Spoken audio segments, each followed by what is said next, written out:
নমস্কার সুপ্রিয় দর্শক, বহুদিন থেকেই পশ্চিমবঙ্গের পার্শ্ববর্তী সমস্ত রাজ্যের বর্ডার বন্ধ। দিন দিন কমেই যাচ্ছে আলুর দাম। সরকারি সিদ্ধান্তে মাথায় হাত বাংলার আলু চাষিদের। হাজার হাজার কোটি টাকা ক্ষতির মুখে কৃষি নির্ভর গ্রামীণ অর্থনীতি। সম্প্রতি রাজ্যের বর্তমান আলুর বাজারের পরিস্থিতির ওপর রাজ্য সরকারকে নিশানা করলেন পশ্চিমবঙ্গ সরকারের বিরোধী দলনেতা শুভেন্দু অধিকারী। গতকাল তিনি জানিয়েছেন, রাজ্য সরকার সমস্ত চাষি তথা ব্যবসায়ীদের করুণ অবস্থার কথা ভেবে দেখে না। সাধারণ মানুষ মুখ্যমন্ত্রীকে ভোট দিয়েছেন বলে তিনি যা খুশি তা করতে পারে না। তিনি অনুরোধ জানান যাতে বর্ডার শীঘ্রই খোলা হয়। বর্ডারে ট্রাক বোঝাই আলুর গাড়িগুলিকে হেনস্থা না করার আর্জিও তিনি জানিয়েছেন। কটাক্ষের মুখে আলুর গাড়িগুলিকে নবান্নে নিয়ে যাওয়ার কথাও শোনা যায় শুভেন্দু অধিকারীর মুখে।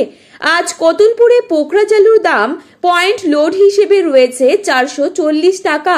পুরনো স্টোরে জ্যোতি আলুর দাম রেডি হিসাবে রয়েছে আজকের দিনে 1000 থেকে 1100 টাকা কুইন্টাল হিসাবে। বন্ডের দাম 50 থেকে 60,000 টাকার মধ্যে ঘোরাফেরা করছে। বর্তমানে আলুর বাজারের পরিস্থিতি খুবই খারাপ। এখনই নতুন আলুর দাম তলানিতে ঠেকেছে।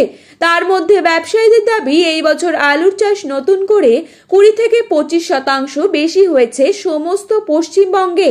কিছুদিন পর যখন হিমঘরে আলু বোঝাই গাড়ির লাইন শুরু হবে, তখন তো আলুর বাজার আরো খারাপ হবে বলে সম্ভাবনা থাকছে। এত টাকা খরচা করার পর যদি চাষিদের লস দেখতে হয়, তবে সর্বস্ব হারাতে হবে চাষি ভাইদেরকে। এখনই চিন্তায় কুল কিনারা পাচ্ছেন না বাংলার সাধারণ কৃষকেরা। উত্তরবঙ্গ থেকে দক্ষিণবঙ্গের সর্বত্রই আলুর ব্যাপক ফলন ধরা পড়েছে। এখনো রাজ্যের হিমঘরগুলিতে অন্তত 2 লক্ষ টন আলু থেকে গেল। হুগলি, বর্ধমানে হিমঘরের মালিকেরা শেডের বাইরে আলু বের করে দিয়েছেন।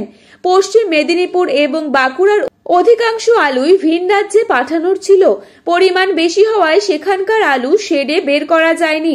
পুরনো আলুই বাজার জুড়ে থাকায় বাঁকুড়া, মুর্শিদাবাদে নতুন আলু জলদি উঠলেও চাষিরা দাম পেলেন না।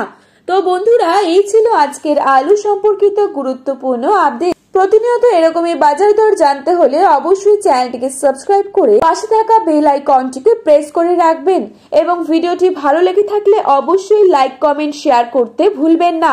ধন্যবাদ।